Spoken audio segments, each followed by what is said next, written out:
Hello, everyone. Thanks so much for joining me here today as we get to talk about one of my favorite subjects, comic books. My name is Jose. I love comic books. I love talking about them. I love sharing them with you. Feel free to follow me on social media if you would like. Links are in the description below. I've also posted a link to the Marvel fan site that have plot synopsis and character bios for this issue.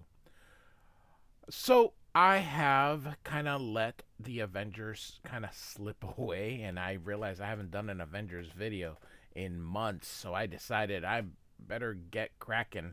So I can at least I want to do uh some of the older stuff, particularly the Jim Shooter era of Avengers when he was writing it.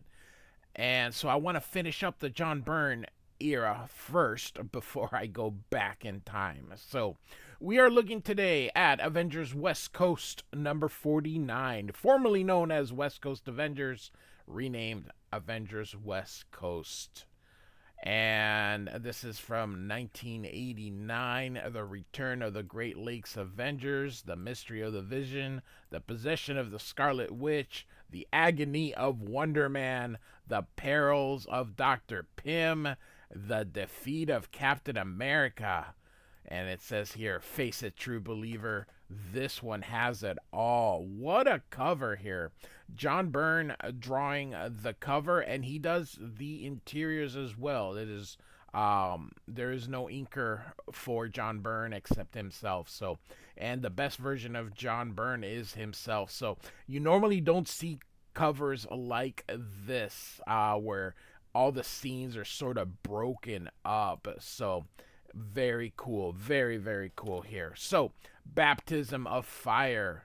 And of course, you see here John Byrne, writer, artist. So, Tom DeFalco, of course, is editor in chief during this time. Jim Shooter, by the way, rest in peace, Jim Shooter, has been removed as editor in chief in of Marvel.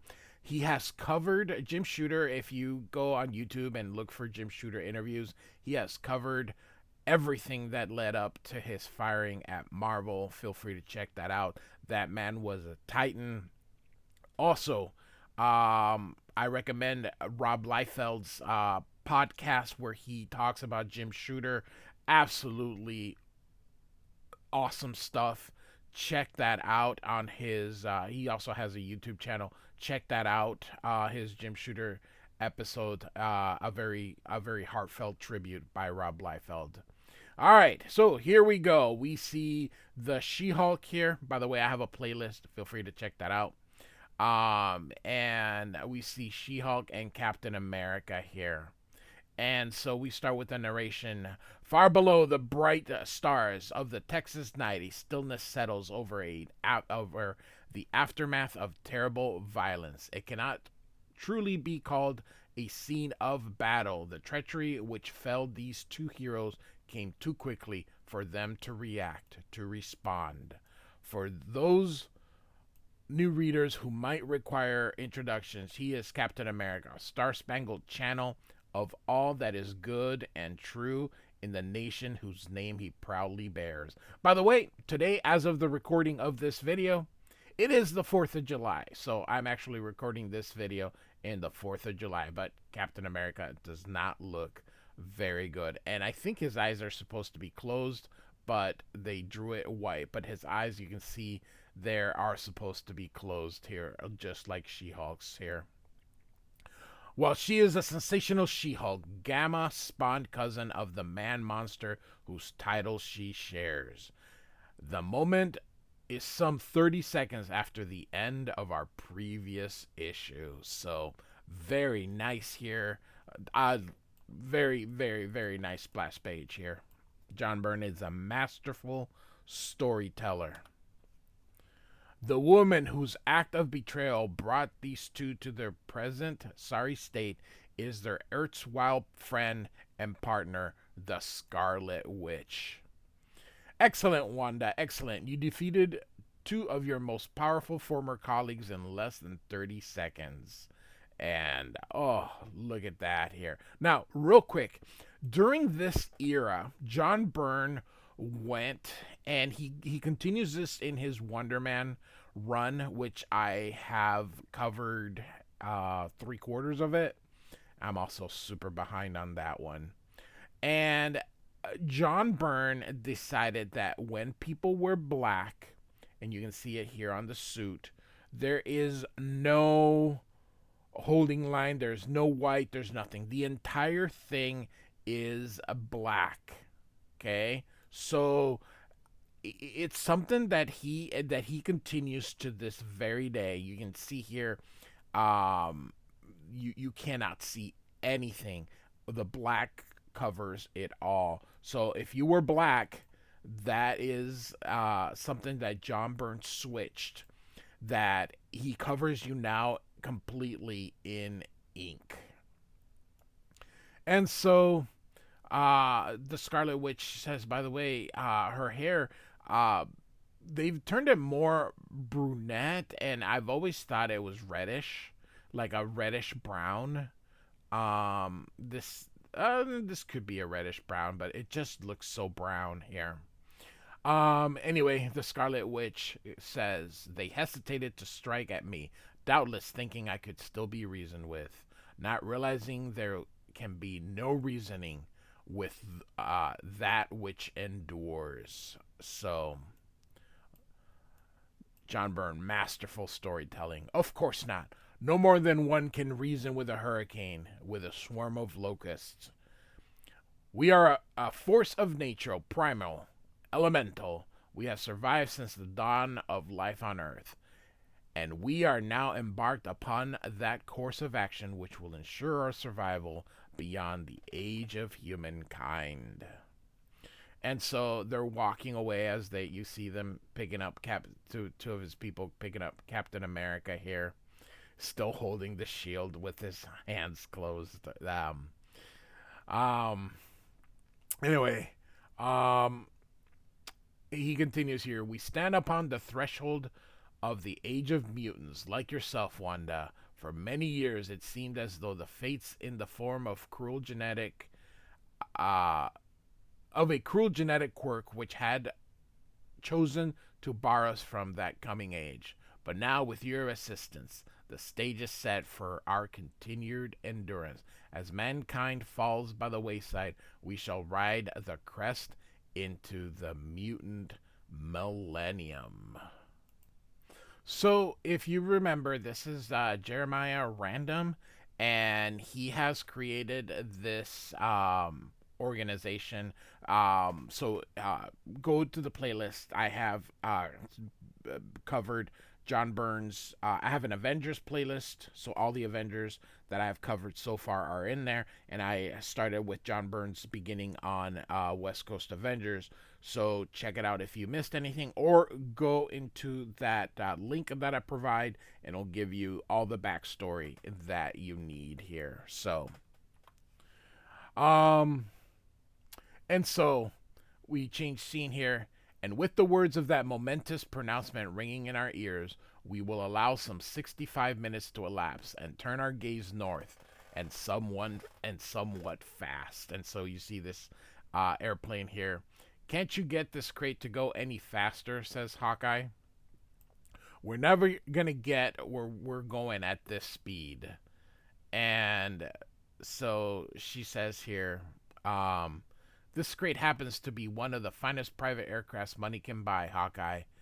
Now, I know it's no Quinjet, but I'll remind you, even though we call ourselves Avengers, we do not have access to any of that more sophisticated hardware. And if you'll remember, this is Big Bertha, who can make herself big, but right now she can make herself skinny. So it's got the all good here, and then her eyebrows were colored in here. So anyway, Hawkeye says, "Fine, fine." So we stooge along at subsonic speed for the next year and a half. Bird, have you got what have you got for us? And so she says, "Not much, lover." Of course, this is Mockingbird. Oh, I think they were divorced during this time here, or had just gotten divorced.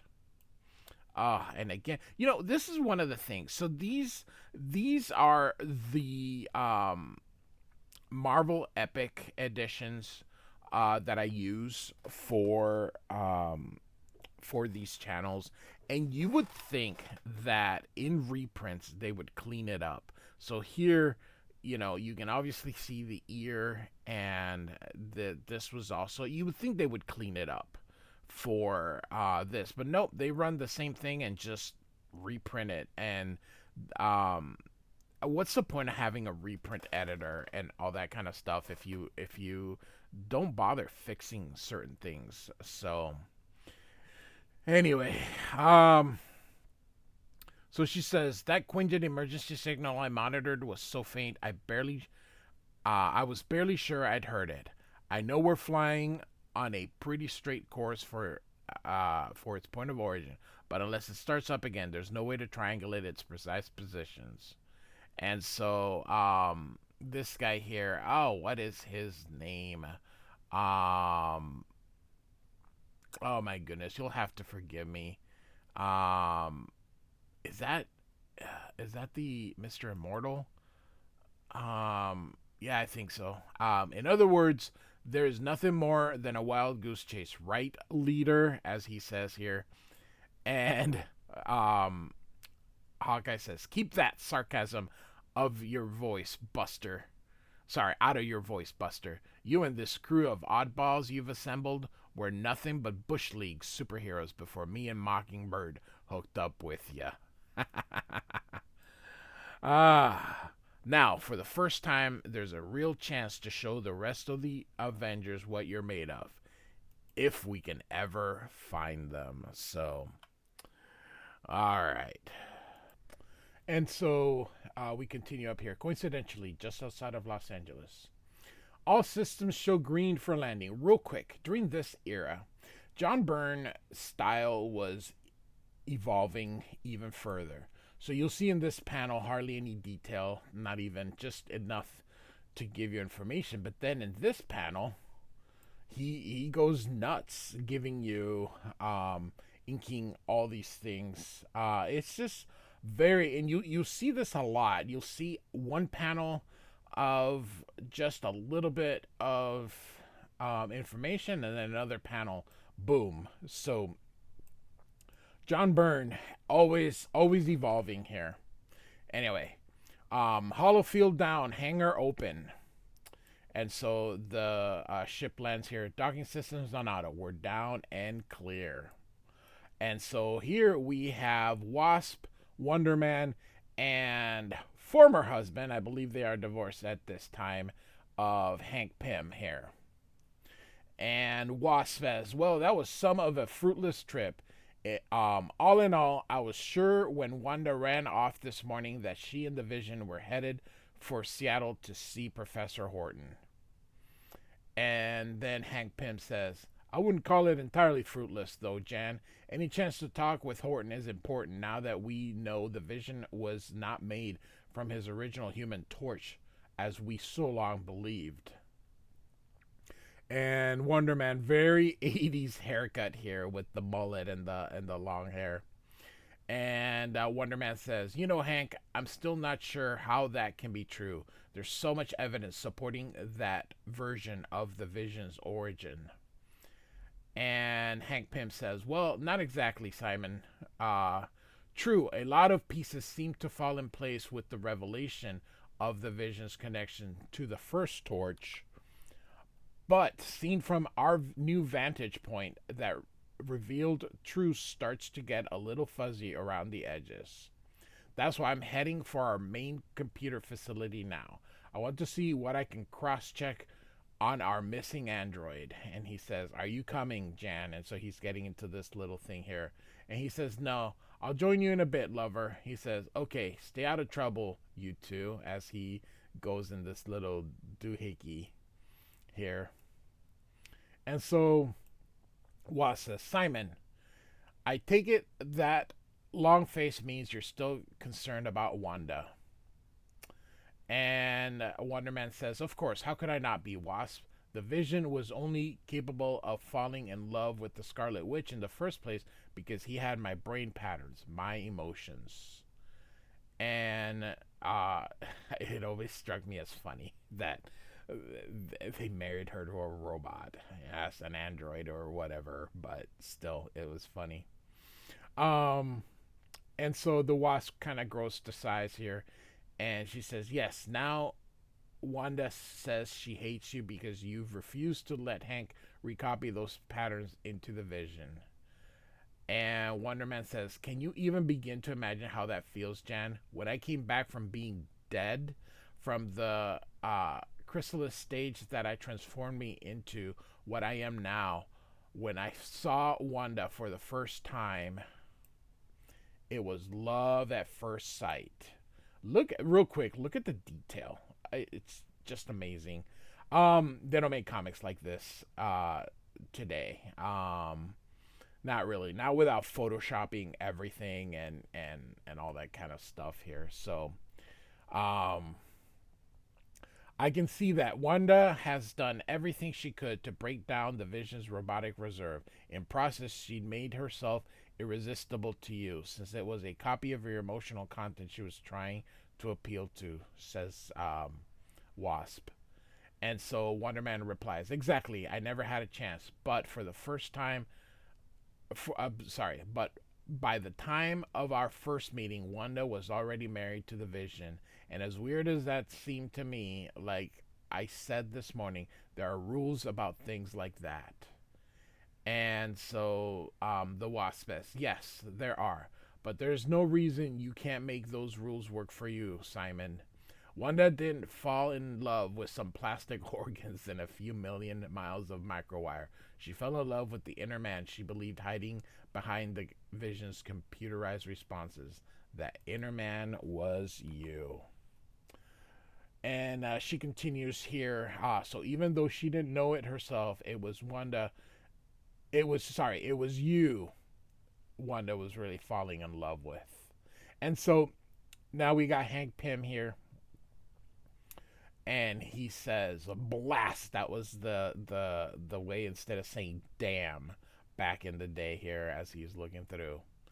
And so he thinks here, this is turning out to be a bigger problem than I ever imagined.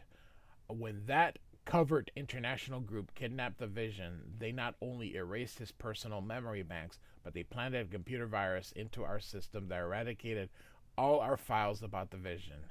That leaves me chasing smoke as far as any hopes of cross-referencing. I'd be working entirely from memory, and as good as my memory is, it's not good enough, he thinks. Maybe I could concentrate on finding out where Wanda's gone for now. And so you see Hank here, outside here. "Carlos, got a minute?" And he says, "Si, Senor Pym, how can I help you?" And he says, "As our butler, you came in contact with most of us several times a day. Have you noticed anything in particular about the Scarlet Witch's behavior lately?" And Carlos says, "Only what everyone has seen, senors. Senora Wanda has been distressed over what has happened to the Vision, although I did think she brightened just a little after she got the letter the other day." And he says, "Letter? What And then all of a sudden, Tigra is here. Tigra, Byrne has made her a little bit more wild here, so she's going through here. "What in the name of?" And Carlos says, "Si, senor. Senora Nelson has been acting most strangely of late. The cook says she has been chasing mice in the kitchen." And Hank is like, "Mice?" Sounds like she's going through another inversion, as though her feline aspect are becoming more dominant again. And then he puts on his jacket and says, "I'm going after her." But within a few minutes, and then he thinks here, "I'd never really register how big the grounds are here at the West Coast compound. Oh my God. You could hide a small herd of elephants without too much difficulty." So he calls out for Tigra. Greer, it's Hank. Are you there? Can you hear me?" And she goes, "Nothing. Might as well be." And then, And so you can see the growl. And she's going to pounce on Hank here. And he goes, "Great Scott." And so she gets him. And he goes, "She's gone wild, attacking me tooth and claw. My jumpsuit's enough to protect everything it covers, but she's instinctively going for my exposed flesh, mostly my throat. Um, Only one chance. Don't like using my shrinking power on living things, but the ferocity of her attacks leaves me no choice. So he shrinks her down. My question is, what the heck do I do with it? She's like, fist, fist. It's just so funny here. She would still probably scratch him here, so he may want to stick her in some kind of tube or something. So, at that moment, roughly 1,000 miles away, and so Captain America opens his eyes, alone at last. I love this blue. That I like that blue. Um, And so he whispers here, She Hulk, Jennifer, are you all right? I did what I could to protect us both with my shield. And She Hulk says, I'm fine, Captain. I guess you were up to something when I saw you fall. Your shield should have absorbed the impact of the masonry the Scarlet Witch caused to fall on us. And Captain America says, It did, but I thought it best to play possum rather than risk hurting Wanda in a pitched battle. Glad you picked up on what I was about and played along. And she says, Yes. So, good use of perspective, good use of just changing things around, making things interesting. Byrne is, again, a master storyteller. And so Captain America continues, Now, no doubt this cell is full of alarms and sensors, so we'd better move fast. And she says, Yes. And you can see her reaching out toward him. And she picks him up here. She Hulk, what? Sorry, Captain. Obviously, you have not been properly assimilated. Therefore, you must be destroyed. And so, after she tosses him, he says, Assimilated? She Hulk, what in the blue blazes are you talking about? Don't tell me they got you too. How? Why didn't it affect me as you clearly think it should have? And so she goes and tries to punch him, and he says she's not talking. And even if she knows the answer, as he deflects her here, her present mood makes it clear she's not inclined to share them with me. And so as he avoids her here, he continues thinking. So the question is now, how long can I keep dodging her in this confined space? And if she connects, can I hope to survive a direct hit from someone nearly as strong as the Hulk? And I already said I've already forgot his name. I'm telling you.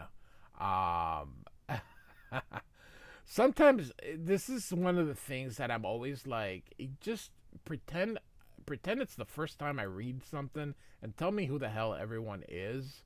So what? Jeremiah Random, I said. So anyway, he says, She-Hulk, stop. We want Captain America alive for now, and shoots him with some kind of energy thing. You can see him going, oh. And it says here, just then, and Vision is laying there. I have been unattended for 7 hours, 4 minutes, 23 seconds. And so he picks himself up. This is inconsistent with the alleged purpose of my being here, the reconstruction of my missing database. Plus, it's been even longer since I last saw my wife. Logic indicates that it is time to find out what has become of her. Captain America and She-Hulk seem concerned for her well-being. And so he is able to phase through the door here. According to Mr. Random, Wanda departed her own departed of her own volition shortly after leaving me here. Although I'm not fluent in emotional responses, upon closer analysis, it does not seem in keeping with her expression concerns for my condition. Nevertheless, since I have no reason to doubt Mr. Random, my most productive course of action would seem to lie in attempting to determine where Wanda might have gone. So he floats up. And as chance would have it, hey, look. Swing around, Ashley. If the Vision's here, he may know something about that distress signal. So they happened to see, of all the lucks, so comic books, a civilian aircraft attempting a mid-air rendezvous with me. I find no trace of its identification numbers in my programming. And Hawkeye says, "Yo, Viz, come on over." And so he faces right through. I don't know how, because that jet is going really fast. Hawkeye, greetings. I recognize your voice, but I do not know any of the individuals with you and Mockingbirds. And Hawkeye says, "No surprise. Say hey to the new team, Viz, the Great Lakes Avengers." And he says, "Great Lakes, would not Midwest be a more appropriate nomenclature or something?" I don't know. Big words, even in comic books for me. And Hawkeye says, "Yeah, maybe. I didn't name him. Hey, Viz, what do you know about the distress signal Bird picked up?" Meaning Mockingbird. And so he's like, "Distress signal? Would this perhaps be the one Captain America referred to?" And he goes, "Cap, he's on this too.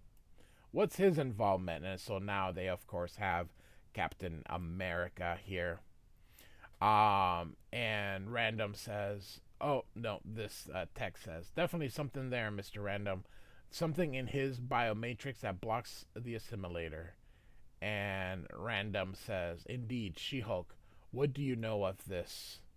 And She-Hulk says, "It must be the super soldier serum, the substance that turned him into Captain America in the first place. It's still there, replicating itself in its bloodstream." And Random says, "A chemical block? Fascinating. Since the good captain is not a mutant, our presence would have been within every cell of his body since the moment of his conception, just as we are in all higher life forms." And so you can see them carrying the body here. Yet the super soldier serum, as you call it, it has apparently eradicated us, possibly as a side effect of the transforming Captain America into the perfect human specimen he is now. And She-Hulk says, "Mr. Random, something I don't understand about all this. You talk about we and us. Who is we? What is that which endures?" And someone off panel says, "Perhaps I can answer that, Jennifer." And we see the Scarlet Witch. And you see her, she's in her uniform here. "Wanda, it's good to see you again. I'm sorry about that little confrontation we had earlier." And she says, "It's quite all right, She-Hulk. You simply did not understand what is happening near you. Happening. Now I can tell you." And so she says, "It began 4 billion years ago, She-Hulk. It began with the first primitive cell, essentially the first life on Earth. Like all the simple organisms since then, that cell reproduced itself by dividing. But at that first moment of division, something happened. The fission would have produced two identical entities, but it did not. One half was different. It immediately invaded the other half, matching itself exactly to the protocell's genetic structure, becoming one with it here. So it seems that the invader has been present in all descendants of the first organism. Present in the fish that developed in the seas, present in the plants that were the first to make headway into land, and the amphibious creatures that followed. It was there in each and every one of the dinosaurs, subtly guiding their development, making them masters of the world for 200 million. But the dinosaurs came to be seen as a dead end. They were abandoned. Focus shifted to mammals. Without our presence to guide them, the dinosaurs quickly died out. You mean this passenger inside us all is it's conscious, thinking, choosing?" And Random says, "After a fashion, She-Hulk." And so, man, it's kind of funny. John Byrne complained that Chris Claremont was very wordy, but so is John Byrne here. And so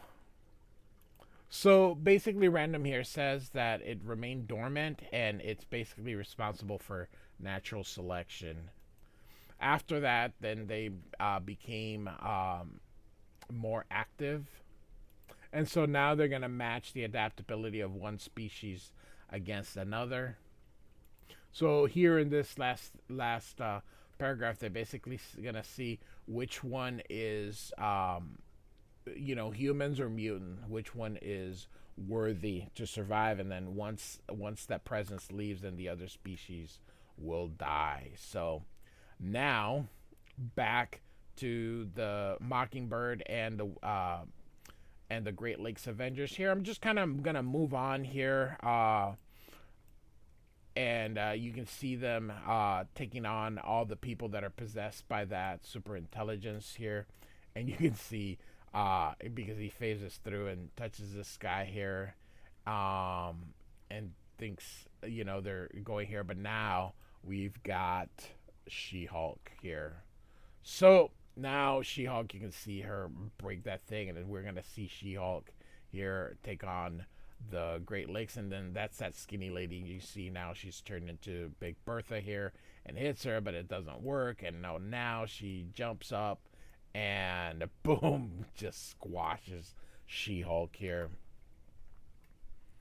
And so, Immortal, what did I say? Mr. Immortal.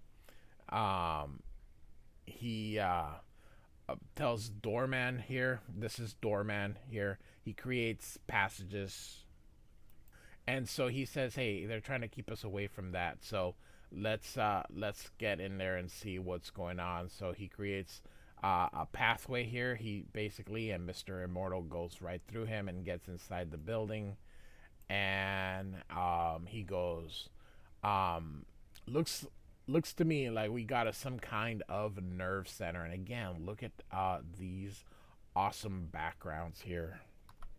John Byrne definitely doesn't skimp here. And so everybody is kind of, you see them starting to run away. Again, everything is in black because that's something John Byrne is been doing here. And so here they said the assimilator, one of the Avengers has penetrated the inner defenses. If the assimilator is damaged, we'll lose the telepathic link that joins us. It might be another 100 millennia before we could continue with our plan. And so, of course, there's Mr. Immortal uh, touching the assimilator here. So he says that the inner chamber surrounding the assimilator is protected by intense radiation field, and if he goes in, he'll be bombarded with lethal radiation, similar to how Spock went in the Wrath of Khan here. And so she says the assimilator is protected, but any human exposed to that bombardment would be dead in 30 seconds. And then he's like, "I'm Mr. Immortal." And he's like, "You're threatening me with death, and dying is what I do best." And he's like, "The fool." I love this kind of. And so She-Hulk lifts Big Barda here. Okay, lard butt. Pushes her now, as she goes, and now, and now, and all of a sudden she goes, now, now, and she falls here. And so it looks like the effects now have worn off. So it looks like Mr. Immortal has actually done it, and everybody is going back in there. Mr. Random, perhaps you would care to explain this, says the Vicious. Random? No, my name is Charles Edison. Please, you must hurry. One of your people is in grave danger. So, and there's Mr. Immortal. And they are going to clean out the radiation. And who is this guy? The Flat Man, I think it is. And they're like, he's dead. He should be back in about 10 minutes. So we now get here, and so it looks like everybody now has been cured. And so Hawkeye's like, I guess there's no point in arresting everybody because everybody was basically possessed here. And so he says, it's bad enough to realize I've lost half a lifetime and every penny I own to this thing. And so the Vision says, The dormant survivor compelled you to use your family fortune to purchase this university and convert it to the need of the projects. You gathered together those few hundreds others in which that which endured has awakened, and each contributed a small cell sample to develop into the assimilator. So basically, um, the, we were just kind of getting a recap there. So, all right. Um, anyway, we basically are going to end with a speech from Captain America here. And so Captain America says this is sort of the end of our story here. So Captain America says, "I don't know how much of what we've learned today I'm really prepared to accept. Maybe it's all true. Maybe without that which endures, mankind would still be squatting in the caves, afraid of thunder and lightning. But I like to think there's something more to humanity than just a few pounds of flesh and bone. Something deep inside that sets us apart in the scheme of things. I hope that that's true, and I hope no part of which of it was due to that which endures. For if it is, if we are no more than vehicles for this parasite, then the day comes that survivor. Sorry, when the day comes that the survivor does finally depart, we're going to find ourselves very much alone." And so we get to this nice view of the Earth here as we pull away here. And so Avengers West Coast number 49 by John Byrne.